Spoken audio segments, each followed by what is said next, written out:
What's up, everybody? We are back. John Delarose here, delarose.com. I'm a comic creator myself, and I've got my links to my Amazon page and to my newsletter in the description below. So if you like my thoughts on comics, please go check those out, support the channel, and I hope you'll stick around for the ride. All right, this is Bloodstain Volume 1 by Linda Sejic. If you are familiar with what I've been reviewing lately, you'll know that I read her Punderworld, and I really enjoyed it. So I went out and I bought her other work. So good stuff. I really love her art style. It's really cool. I think it's just fresh. I think it's interesting. I think her characters are expressive and good looking. And it's just a nice aesthetic experience all the way around. And I think she tells a pretty good romance story on top of that.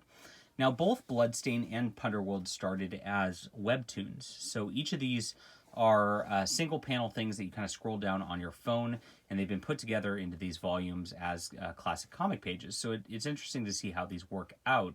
And this is published by Top Cow, Image Comics, and it's just several pages of this, and you know, it is the story that it is. So this is the story. Punderworld is a fantasy kind of story, but this is more of a slice of life. So we've got a gal who is searching for a job. Absolutely beautiful. I just love the art. Her art makes me very happy all the way around, and everything about it is just wonderful to me.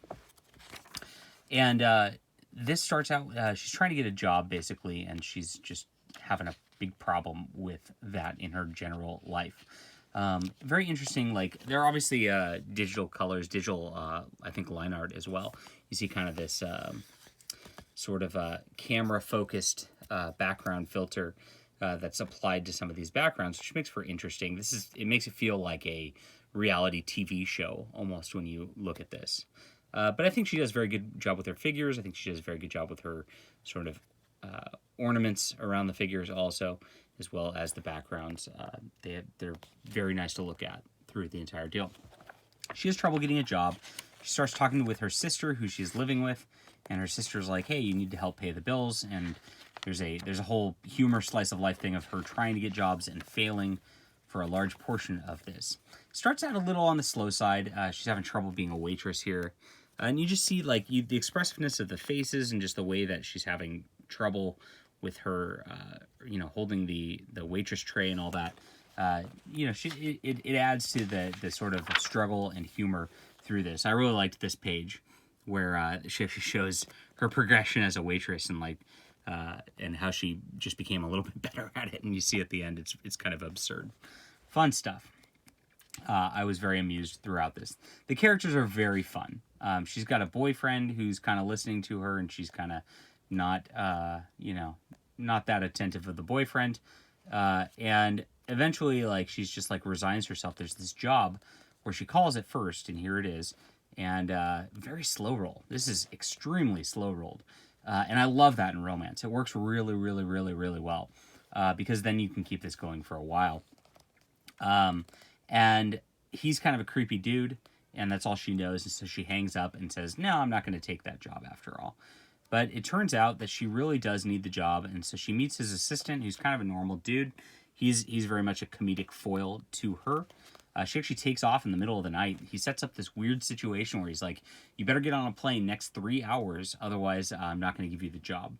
And she does so, shockingly. She ditches her boyfriend to do so. Her boyfriend and her sister have no idea where she's gone. He lives in this kind of like creepy mansion thing. Look at this beautiful art. She does a good job on the landscape and on the architecture here to make for a very interesting read. Cool. And she shows up for the job, and the power goes out. She's with the assistant, and she finally kind of meets him at the end. And that's it. To be continued right here. So this is volume 1. There are 3 volumes of this out at the time of my review here, and that's it. Now, I really love, she did this in Punderworld also. She does this like kind of making of deal where she actually explains it, shows some panels kind of that go through the explaining of the making of the book, which is really interesting. And she does a cool job explaining the process of her work here. Look at this beautiful art right here. I love this. So she does a early drawing when she was like not, she says she was not confident in her art at this point. And then she does a later drawing where she is confident in her art. And she says, actually, the girl becomes more confident as much as I become more confident in my art. Very cool. I think this is absolutely beautiful. Love looking at that. And a lot of sketches in the back after that. So you get a lot of extras, little behind the scenes content, cool stuff, good volume. I love this. I think it's fantastic. I loved Punderworld a little bit more, I think, because there was a fantasy element to it, which was kind of cool. That whole Greek gods thing was just a neat concept. But this is a good start. Like I said, it's on the slow side, but it's like you can see that unfolding, like that peeling back of the onion as the character develops and as the character gets to know her future employer. And we'll see what happens in the next volumes here. I'll call this an 8 out of 10 for the start, and I'm very much looking forward to the next volume. All right, hit that like and subscribe button, leave a comment down below, and we'll be back soon.